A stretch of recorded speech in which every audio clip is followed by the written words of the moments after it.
Hi, everyone. This is the Kansas Legislative Download.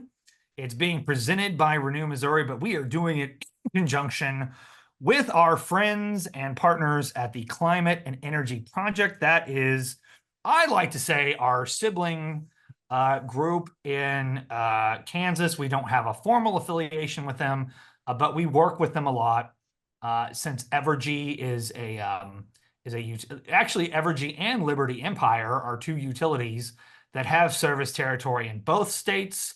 It's very important for us to work together, and we're happy to put this on with them. Next slide, please. So if you want to know a little bit about Renew Missouri, I'm going to start just by talking about this a little bit. Oh, I should also note that we are joined by Jessica Lucas, who is I don't know. Forgive me. You're a principal with what firm, Jessica? Watkins Public Strategies in Topeka. Yes, great. And I meant to cue her up earlier because she's going to be providing a lot of commentary here, and she's going to be introducing the Climate and Energy Project slide. As far as Renew Missouri goes, if you need to know what we're about, we are a 501c3 based in Columbia, Missouri, but we have offices in St. Louis and Kansas City, but we also have employees in Southwest Missouri and Southeast Missouri. Our primary job is we represent renewable and energy efficiency interests before the Public Service Commission. That is the entity that regulates investor-owned utilities here in the state of Missouri. That includes Ameren, Liberty Empire, and Evergy, as I mentioned those last two just earlier. Jessica probably has some dealings with Evergy and Liberty Empire, I bet. Renew Missouri also works with municipal utilities and rural electric cooperatives in Missouri, primarily just to make sure they are moving towards a future involving as much clean energy as possible. We have worked for almost 20 years. We are now on year 18 of our existence, where we have worked with utilities, and we've also worked with other private industries to help decarbonize the way our society and our essential services are provided. We also work in front of the Missouri legislature. We have worked on bills such as getting net metering here in Missouri, having a renewable energy standard, among other things. The Missouri Energy Efficiency Investment Act, all those things are things that we've advocated for. We like to fight for good things. We end up having to fight against a lot of bad things. We do, bless you. So I hope that was a sneeze. Sorry. Yeah, no, that's okay. I know at one point we were going to go testify in the Kansas legislature on behalf of Climate Energy Project, but gosh, that was right before COVID, and I think the hearing that we were supposed to do got canceled, so that was very unfortunate that we didn't get to do that.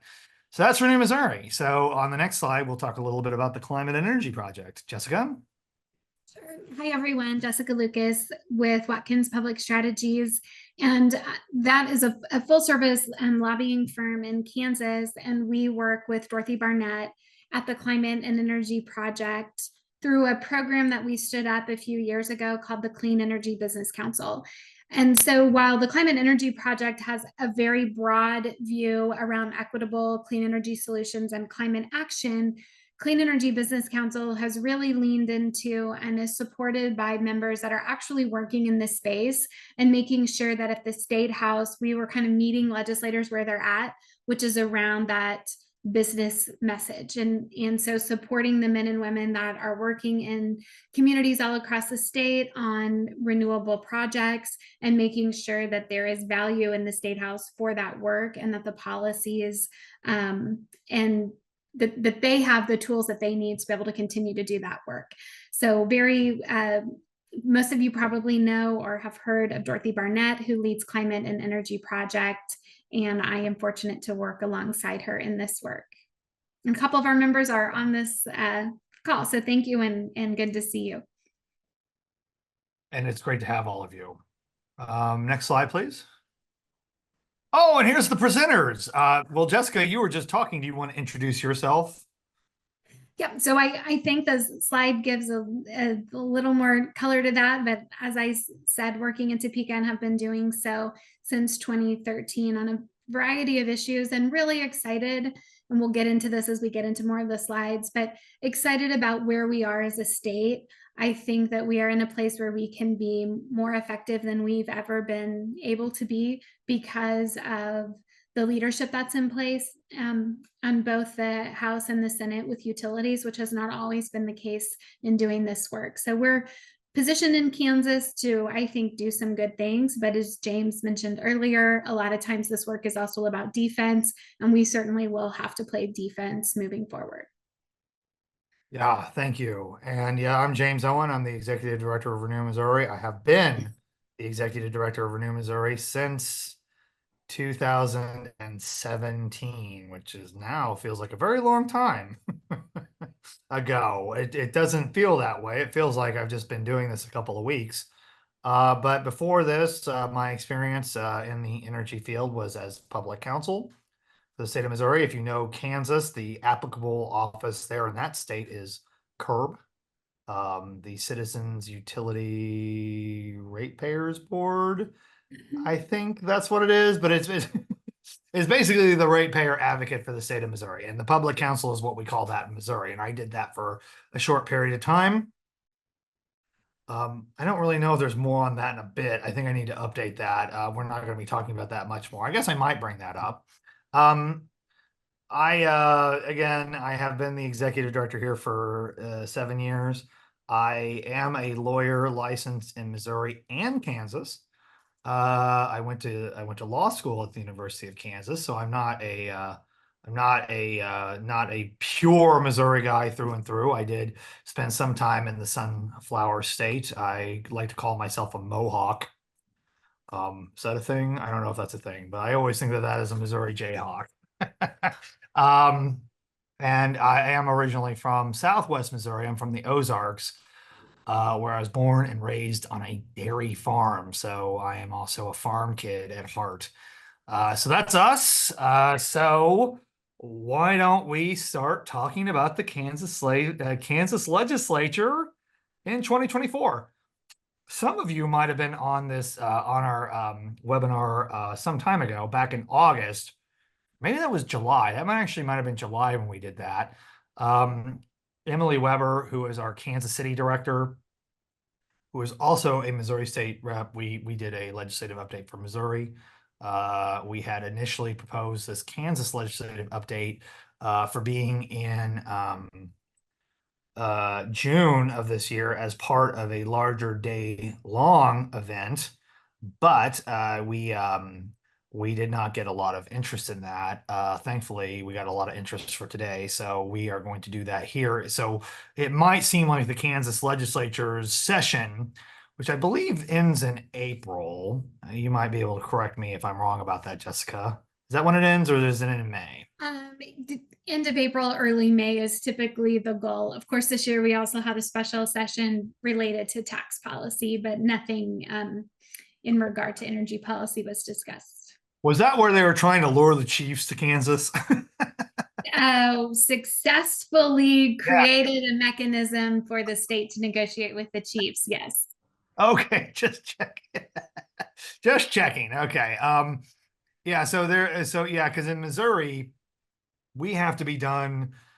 I think it's the third Friday of May by 6 o'clock. That's actually in our Constitution. So we have like a hard deadline for when the legislature has to be done.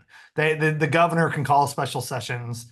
Our governor did not do that for the Chiefs. So that just kind of tells you where our mind is. I don't quite know where our mind is. But anyway, the state of Kansas has dealt with a number of legislative issues involving clean energy. Some of them were successful. Some died in committee. And that's just generally how things work. A lot of people will say like, oh, why didn't you pass this, or this? But the reality is if you have one piece of legislation pass that has beneficial things in it for clean energy, that's a victory. That's usually like a really big deal because, I mean, there are so many topics and so many issues that get the attention of the legislature and the governor, and there's only so much time for those issues to be dealt with. And so, I mean, they generally try to say like, okay, well, this is what we're going to get. And so, if you've got one substantive piece of legislation that went through, well, I think you're doing pretty good. Next slide, please. Hey, Jessica, I should ask you a question before I get into this. And I'm not trying to put you on the spot, but I was kind of curious. I mean, like, so in Kansas, you have a majority in the House and Senate of Republicans, correct? Yes, we do. We actually have a super majority right now. You have a veto-proof majority right now? On paper, yes. On paper, oh. Okay, because I can remember when I worked in the Kansas legislature, Jessica, and I think that it's changed a little bit since then. There were a lot of Republicans in the legislature, but there were also a significant amount of Republicans that you would call moderate to a certain degree. And you found that they would often more times than not vote with Democrats, or if they were from suburban areas of Kansas, they would tend to vote with Democrats also from some of those very similar suburban areas or kind of just those metropolitan Kansas City Democrats. And so they almost created some sort of a like kind of a plurality of sorts. Is that still the case? Um, Not necessarily.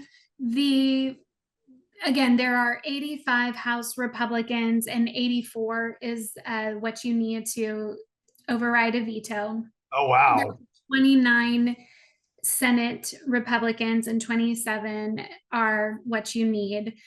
That said, the governor vetoed several measures, and many of those were successfully overridden because, again, they have 85 and 29. But the moderate makeup of the legislature has really eroded a lot since the elections of 2012. But what has also happened is that you've seen, particularly in the Johnson County area, a switch where folks who were moderate Republicans have switched parties, Yes. including the now current Senate Minority Leader Dinah Sykes. She started her career as a Republican and then she became a Democrat. So, while this conversation isn't necessarily about that, I think relevant information for anyone that's following politics at all in Kansas, the bulk of all of the energy and all of the money is being spent in Johnson County. And there are many competitive races there where Democrats think that they can pick up some seats and then enable the governor to operate without a veto proof majority. And Republicans are working desperately hard to try and protect their 85 and 29, but the competitive seats are all in Johnson County. There are 4 competitive Senate seats in Johnson County. There are probably, I'm just spitballing here, but No, that's 8 okay. to 10 competitive House seats in Johnson County. And then you have a few others in other parts of the state. But for all intents and purposes, Johnson County is kind of the ground zero, if you will, for the Yeah. 2024 election cycle. Yeah. And I will tell you, I appreciate that kind of color commentary because I do think it helps people understand the dynamics of how this legislation is going through. I mean, you have kind of a you have kind of a divided government where you have a Democratic governor, but you have Republicans in charge of both chambers of the legislature.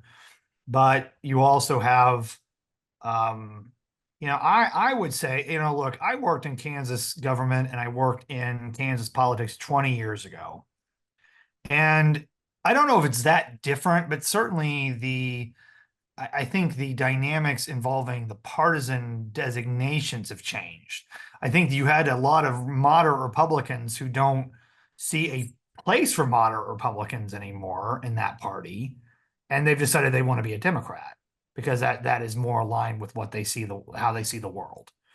And that's just been very interesting to me, especially since I've been in Missouri since then and watching it. It's just been kind of fascinating. So I appreciate you sharing that with us. But yeah, so so with that all being said, and I do all hope you think that was as interesting as I do. I want to kind of dive into, what I consider to be some significant history with the legislature in Kansas. Back in 2009, when my old boss, actually, was she still? No, Kathleen Sebelius was still governor then. I know she left sometime around then. Um, Yeah, I think this would have been Parkinson. this is okay. This is her lieutenant governor when she got appointed to the Department of Health and Human Right. Services for the Obama administration. But that administration was in charge when the Renewable Energy Standards Act was passed.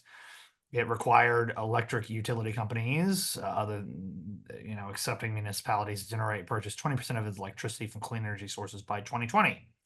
And that would include wind, solar, crops grown for energy production. Like I'm assuming that includes corn, although there's not a whole lot of corn in Kansas. I know there's a lot of wheat. I don't know how much corn there is. I'm not going to pretend to be an expert there. Hydrogen. Now, it is a voluntary standard, but I mean, as the successor to Governor Parkinson, Sam Brownback once said, Kansas is like the Saudi Arabia of wind. I use that line all the time because there's not very many people that are much more conservative than Sam Brownback. And even he was touting the virtues and values of what Kansas could provide, which now shows that nearly 50% of the energy produced in that state is generated from clean energy sources. And while we don't have that in here, I have to assume most of that is coming from wind. It's a windy state, Yeah. right? Yeah, so wind is a $15 billion economic driver in Kansas, and there has been efforts now to take the success of wind and move into utility scale solar as well. I think our future slides kind of lend themselves to more of that discussion, but it is a challenge. This, reflects that 20 years ago, we really did have the vision to embrace renewables, and wind was the mechanism to do that. It's a lot, the world is more difficult for siting utility scale projects today than it was then, particularly because they're also getting closer to more densely populated areas. And so Right. we're no longer just, out in the wild, wild west where there's not as many people, and they're hungry for the money that renewables bring as well. Yeah. Which I mean, in addition to the industry it generates, the power it generates, the jobs it generates.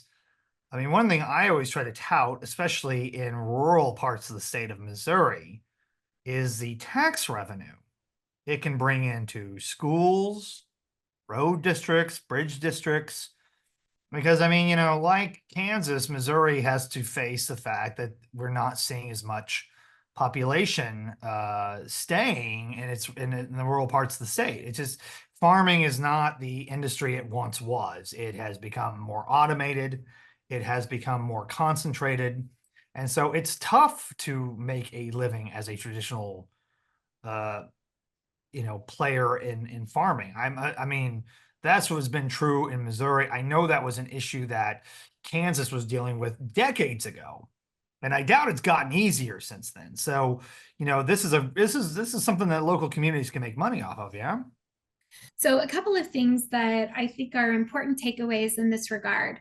First of all, we know that farm bankruptcies are real, those are happening. They're definitely happening in Kansas. But for individuals who have turbines on their land, we have not had any instances of them declaring bankruptcy. So, Yeah. renewables literally have enabled people to keep their farms and have that available to them to carry on and give to their family, which is often so important for these landowners.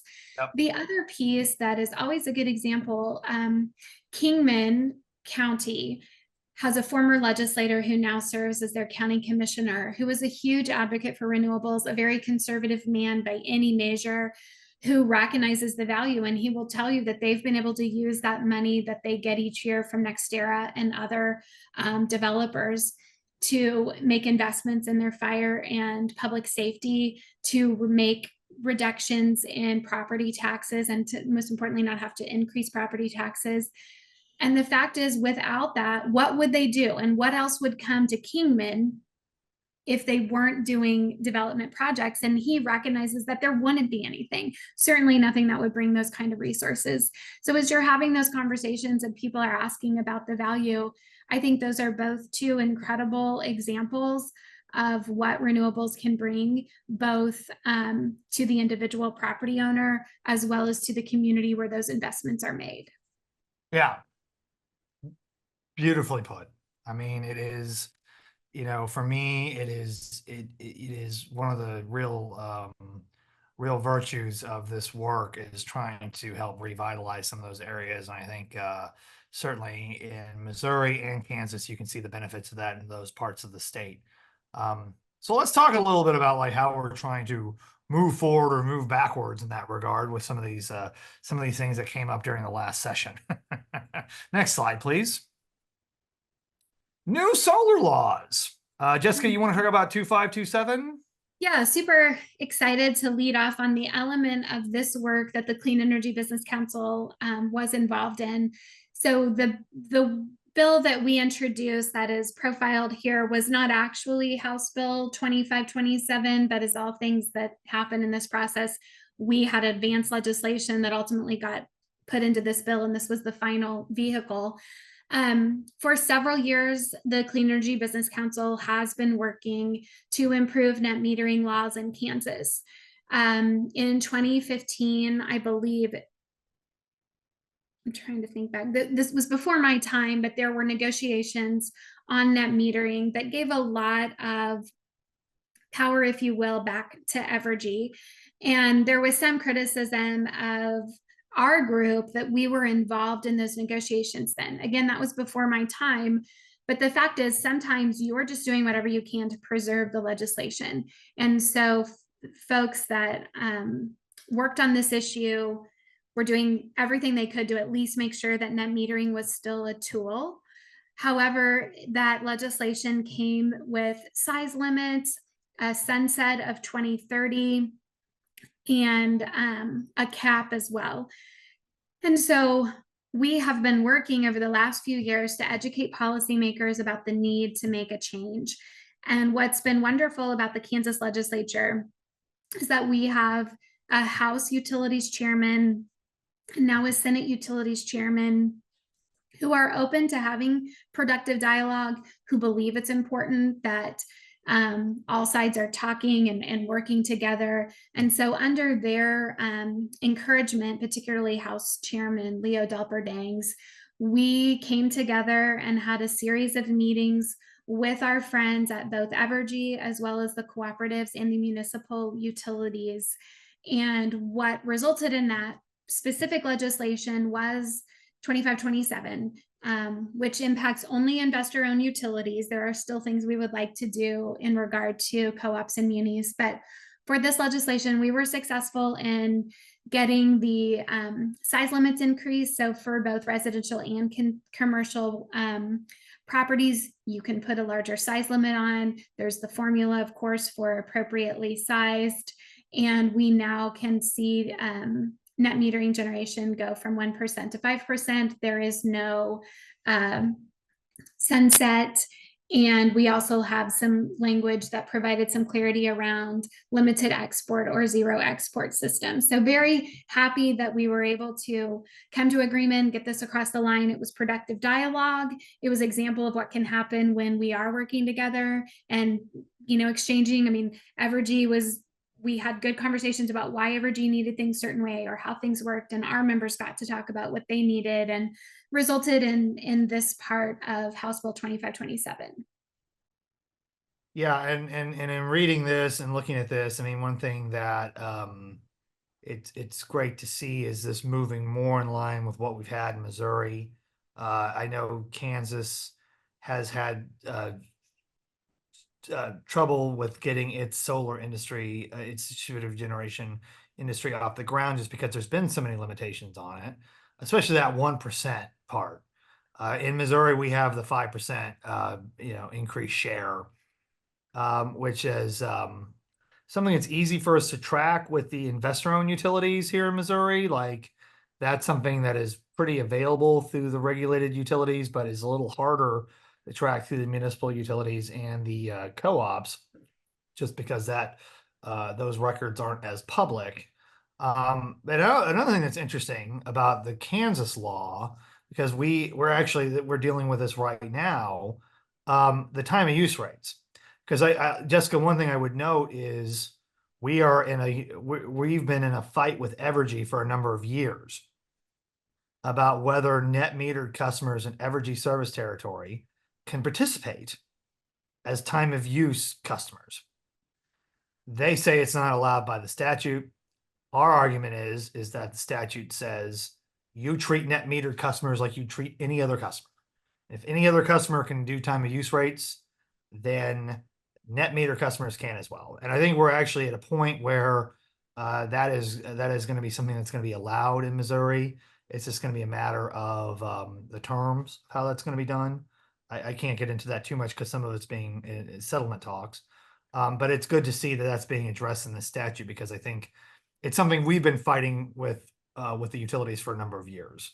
So it's good. I would say the piece that was really important to us when we were having this dialogue was trying to make sure that the policy changes we were making were not just relevant to 2024, but that we were trying to, future proof this as much as you can. Obviously, the technology is rapidly changing, and there's a lot we're not going to know that we could end up dealing with. But we were trying to take a broader approach to this, so that you're not trying to change the law every few years, and that you're giving people the opportunity to kind of play and embrace technology in a way that is meaningful to all parties. Yeah. Oh, sorry, go ahead. I was saying we have a question in the chat about this slide, if you want me to Please. Okay. Yes. Someone asked, what is a limited export or zero export system? I can take that. I am not the technical expert by any means, but kind of simple answer. And James, you can correct me if there's more to add. But kind of the simple answer is, again, this is a technology component. It enables you to sort of be behind the meter and control very specifically how much you're actually putting back on the grid. So this becomes important, particularly like in cooperative territories where they may not be able to allow any more net metering. And so your technology make sure that you only have that, whatever that limited amount is, that you can put back on the grid. Otherwise, you're using that however you want to use it, but not putting it back on. Have I? Yeah, I think that's right. Yeah, because I mean, right now, I mean, one of the big problems we have in Missouri, or like at least it's a perceived problem, is that utilities like the rural electric cooperatives do not like the fact they've got to buy this back. They don't like that. They have been trying to put a demand charge on net metered customers for well before I've been here. They have been trying to do that, which, by the way, I should note, and this might have predated your time working for the business group, Jessica. The Evergy did put a demand charge on solar customers back in the day, and I think that was going on when I first started here. But the Kansas Supreme Court struck that down and said you can't do that. You got to treat all your customers the same, which is a great opinion. I think it was a really I think it really ended up leading to people changing how they approach solar, to the point where you could get them to sit at the table and work out legislation like this. Right. Because I think they realize that maybe we can't do everything we just want to do as a utility company. and so so I know that is, but that is a challenge. I mean, I know that utility companies do not like the idea of, I mean, essentially, like, forgive me, but I think it's like they don't like the idea of seeing their customers either as a supplier or as a competitor in terms of them having to produce power. That is Renew Missouri's position. That is my opinion. I don't want to speak for anybody else, but that's what I think. So I think that's a good explanation. But I just wanted to add, kind of wanted to add on to, which this is making me think I should have tried to get Missouri credit for this too, because I keep trying to bootstrap Missouri stuff on here, but hey, Mhm. you're getting all this Missouri stuff for free, folks. Um, so yeah, no, I think that was good. I hope that answers the question in the chat. I did, and there's another question Oh, please. on net metering. So someone Yes. asked if net metered customers are not allowed in either Missouri or Kansas, would you as a Kansas attorney consider representing a group of Kansas net metered customers to take the KCC to court to force the inclusion of time of use rates? It would produce a Wow. precedent that could then be included to the Missouri Public Service Commission.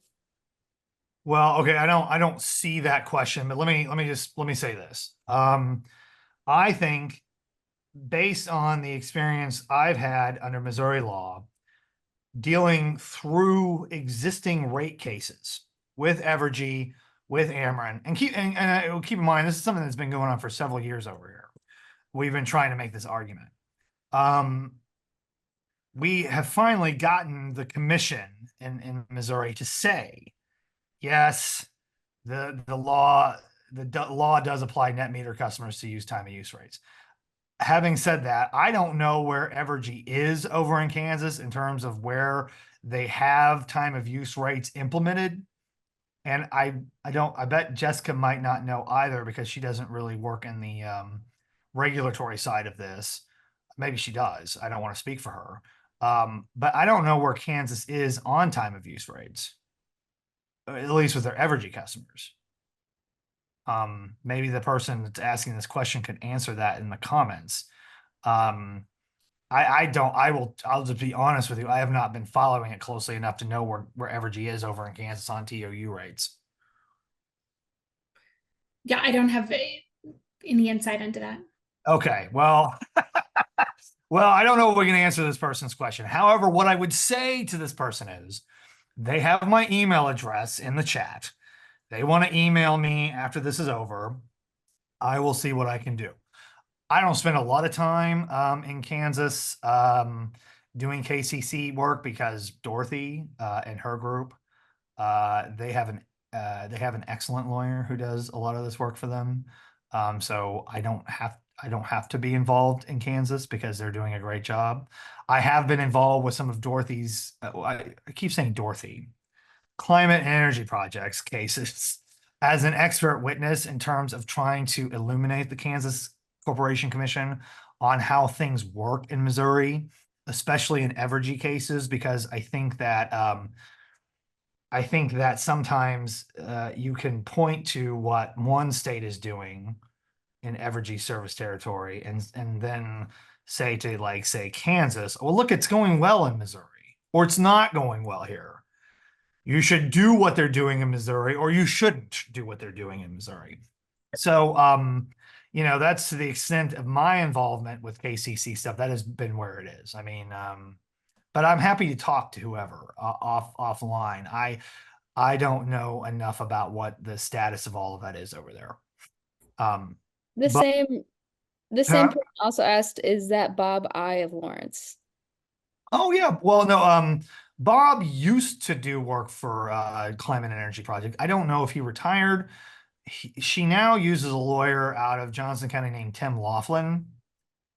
Bob is very good. I don't know if Bob is still practicing. Tim is very good. Tim Laughlin is a exceptional young attorney who I've worked with on a couple of things and really like him. So Tim Laughlin, I wish he were on this because he's a Kansas lawyer. He could be getting this credit, but he's probably very busy. He's somebody who knows this stuff pretty well. So you should talk to him too. I think we've covered that pretty well. I know there's another flip side to this law. Can we go on to that? Next slide. Okay. Well, I don't know if this is House 2527. As Jessica mentioned, these bills get introduced as standalone issues, and then they get put into omnibus packages. And as Tori knows, we have a meme involving omnibus legislation that I just love. but we don't have it in this. It's a picture of Keanu Reeves and Sandra Bullock from Speed, where they're saying there's a bomb on the bus. It's a 30-year-old movie. I'm sorry, I don't have humor that's like any newer than that. But when you're trying to get something good as far as things for clean energy, and I think that what you've seen as far as reform goes with net metering, there are some other things that were a part of this omnibus package that maybe if you are a fan of clean energy, you don't like. There were also laws passed that would provide incentives for gas plants by offering cost recovery. That is generally okay. So, like generally speaking, whenever a utility builds a plant, they have to get permission to build that plant, and then they are then in a rate case, they will try to get ratepayers to pay as much of that as possible. There are a lot of accounting procedures that are employed that allow that to go quicker with less scrutiny from the Kansas Corporation Commission. So that's what happened there. There were restrictions placed on the commission from shutting down coal plants, from decommissioning coal plants.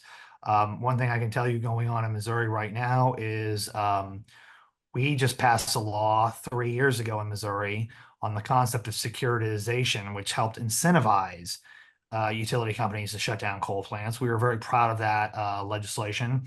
That legislation has been used to retire 2 coal plants in Missouri so far. Evergy has not taken advantage of it yet. We're hoping they will soon.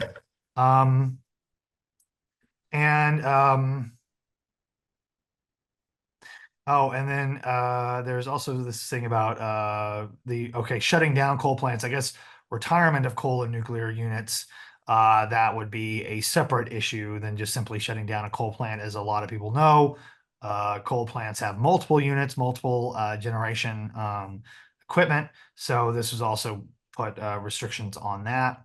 And I think the other thing that's kind of going on with that too, by the way, I will point out that there are, and this is getting way into the weeds, there are these kind of large scale transmission organizations that companies like Evergy and Liberty Empire are a member of. And they have those entities telling them that they shouldn't be closing down coal plants or nuclear power plants or gas plants. So in a way to curb the Kansas Corporation Commission from requiring to close down those plants, I think some of these laws were put in place because of these kind of larger regional groups throwing their weight around. That's again, Renew Missouri's position. I think those RTOs, those regional transmission organizations, are quietly and stealthily lobbying lawmakers for these kind of restrictions. So anyway, and then the application for intervention and rate making proceedings must be submitted no longer than 10 days after the utility's filing. That's interesting because in Kansas, I mean, it used to be you could file to intervene like the day before a hearing. The intervention rules were very loose there as far as timelines go. Here in Missouri, there are deadlines set for the Public Service Commission for when you, as a party, can intervene. Renew Missouri has to follow those. We have to be very specific in our language about why we're intervening in cases. And so I think now there's going to be some restrictions there put on that. So there's trade-offs, there's benefits, costs, et cetera, whenever you want to pass a piece of legislation. So next slide, please. So real quick, I know we're coming up on close to the end of this time together. So just wanted to mention, we had, as the Clean Energy Business Council, previously in 2023 introduced power purchase agreement legislation. That's part of what spurred the discussion around the net metering. We had proposed both, and the utilities were very opposed to power purchase agreements, and we were able to say, okay, great, we'll put that aside and let's really get serious about these other issues. I think power purchase agreements are still of interest to our members and seen as a valuable tool. We're one of only 12 states that do not permit power purchase agreements. So it is something that I think will continue to be conversation moving forward. Right. And that and third party purchase power agreements is something that Renew Missouri has pushed in Missouri to allow businesses, large scale corporate, industrial and commercial users to have significant generation on site. That is never very popular with the utility companies here. So that is still something that gets bandied around. There was a bill, as we noted in the Missouri presentation, that had been filed last year, but did not get even a committee assignment. So it's tough. It's tough to push this because it's generally considered, again, as a utility company would say, it looks like something a utility company itself would do, which is why they don't like it. Okay, next slide. Okay, So this is, I think, just a reflection of the challenges that we are all facing in terms of playing defense. And we are fighting misinformation both at the state level and the local level. The Climate and Energy Project has been involved in several different county level proposals, but opponents to utility scale wind and solar are also coming to the state house with grand ideas about what they can do solely for the purpose of limiting, if not totally eliminating, the siting of utility scale wind and solar. So far, we've been able to defeat that, but it is an ongoing goal of anti-renewable folks. You're on mute, James. on mute. Sorry about that. We've seen similar proposals in Missouri, mainly regarding solar, that there's tried to have some statewide requirements on setbacks and how much of a county's square acreage can be used for solar. That those have also not been very successful in Missouri. They get a lot of attention, and people come and they're very upset when they testify in favor of those bills, but they end up not going very far because there's just there's a lot of interest, there's a lot of money that is at stake here. So there's a lot of it's just very intense on both sides. I would also just Next. note private property rights are such a key part of this conversation. And, Yes. previously had been so absolutely valued, your private property rights. And this anti-renewable legislation is kind of pitting people against their neighbors who say, hey, I want the ability to lease my land for this purpose, and that's my property, and I should have the right to be able to enter into a lease agreement if I so choose. The other issue that's happening is folks have this idea that because they live somewhere where they have a viewscape today, that they're entitled to that viewscape forever.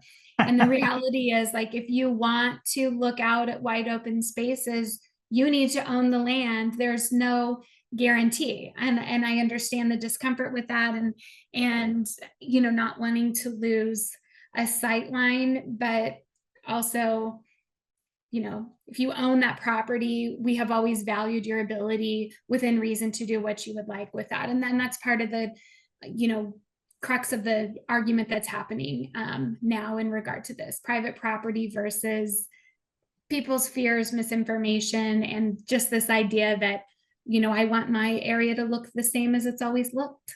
Right. Not being mindful of other people's rights to do what they want to do with their property, which might involve making a lot of money off leasing it to a wind farm or a solar array. Which I believe that private property owners should have the right to be able to do. But I mean, certainly, Jessica, I know that the property issue comes up a lot. The private property issue comes up a lot, especially with like transmission lines in Missouri. Yeah, and the transmission is the next battle that's brewing. That's very complicated. It's complicated at all levels, whether it's local, state, federal, for all of these components are there. We're going to continue to hear a lot about that. We're going to continue to hear arguments about who should be paying for that and how you can make sure, again, our grid system, with or without wind, our transmission grid in Kansas and across the US has to be improved. If we want the lights to come on, we're going to have to do that no matter what. Wind and solar are obviously a key component to that. But when people are acting as if transmission is only being upgraded because of wind and solar, that's not accurate. We Nope. have to make those infrastructure investments no matter what. And that will be a big part of the energy conversation over the next decade, I believe. Oh yeah. I mean, I know that as an example, the Grain Belt Express has been an issue that was really controversial in Kansas as well as Missouri. That has left a lot of people. I mean, that to me has left a lot of scars on the conversation here about property rights, about eminent domain, about clean energy. I don't expect those scars are going to go away anytime soon. And I certainly don't think it's going to be relieved by the fact that more transmission lines are being proposed as we speak in northern Missouri that are connecting to Illinois and Iowa. And certainly you're going to start seeing them also get connected to Kansas as well as Nebraska. And I would also note that Southwest Missouri doesn't really have a whole lot of transmission either, even though you see like even a town like Springfield, Missouri growing in population day after day, and that there's going to have to be a transmission fight there as well. So a lot to look forward to in the near future. We've got 4 minutes left. What's that next slide there, Tori? Oh, there is a question. Oh, please. Someone wants some clarification on Missouri's net metered law. So asking, under the current Missouri law, are all net metered residential customers allowed to choose the rate programs offered to all customers? Are they talking about time of use rights or what are they talking about?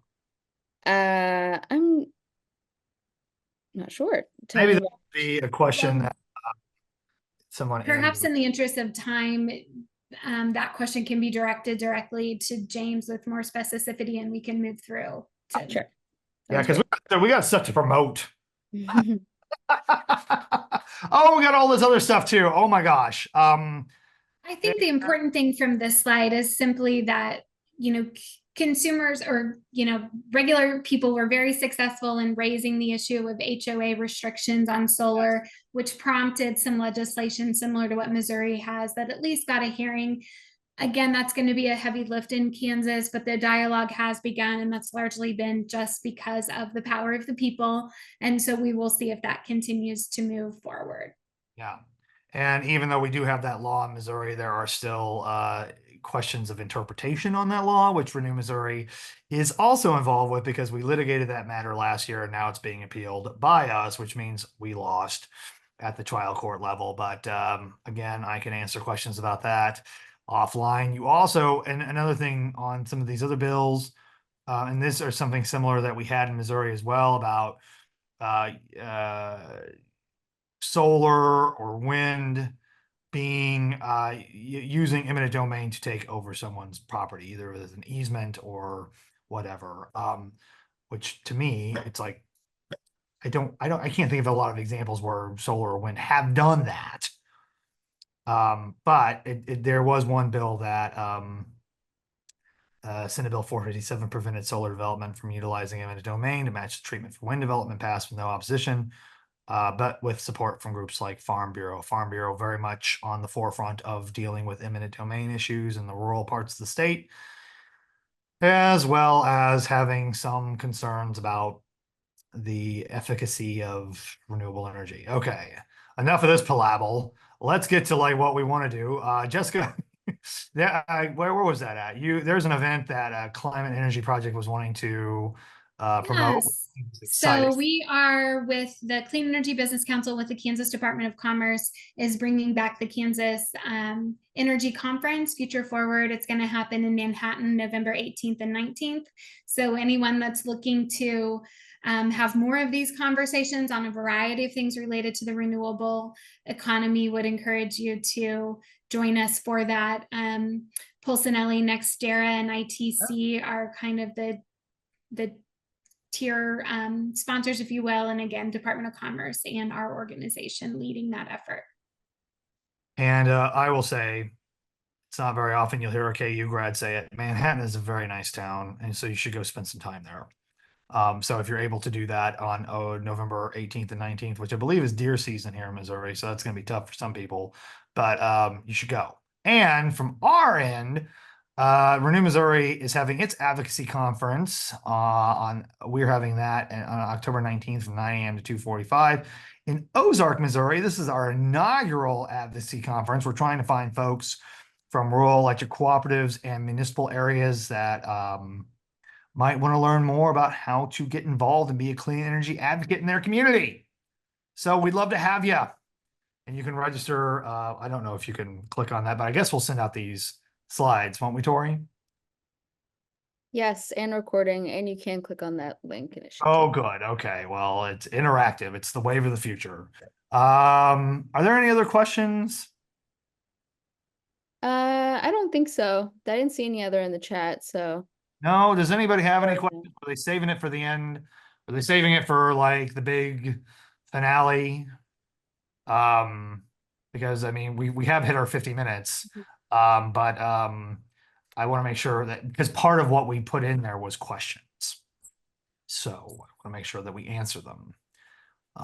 No, nothing. We answered them. Actually, I don't think I answered them. I just said you need to email me on most of them. You all ask very good questions. I think that some of them might be more complicated. Like every good lawyer will say when they get asked a question, like, well, it depends, right? We don't, it's hard to know an answer. It's not hard to know how to give you an answer without having more information. So that's why we usually say it depends. Well, if that's the case, it is now 12:56, according to my clock. Jessica, I just want to say it was delightful doing this Yes, presentation. thank you for the opportunity.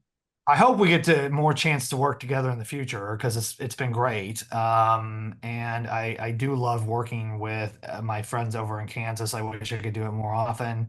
You probably won't hear a lot of Missouri people saying that, but that's how I feel. Well, we Because I have, appreciate the longstanding partnership and the fact that we are, facing similar battles and aligned and trying to, meet the challenge. folks, we have more in common than we have against each other. And just because you might not like Kansas's basketball team doesn't mean we shouldn't get along. But anyway, on that note, I just want to thank you all for attending. I hope you all have a good rest of your Friday, and I hope you have a good weekend. And we will be announcing very soon I think we're going to try to do another webinar in November. I think we're taking October off because we're doing that advocacy conference, but we're going to try to do another one of these in November, aren't we, Tori? Is that right? Did we set the date for that? I think we might have, but we'll worry about that later. Can't remember. I think I was going to say, Tori, did you leave me? You're probably like, oh, forget what he's saying. Okay. And Tori, thank you for guiding this ship. As always, you're a fabulous producer. So, okay. Thanks, All right, everyone. yeah, thanks everybody. Now go somewhere else. Okay, thanks.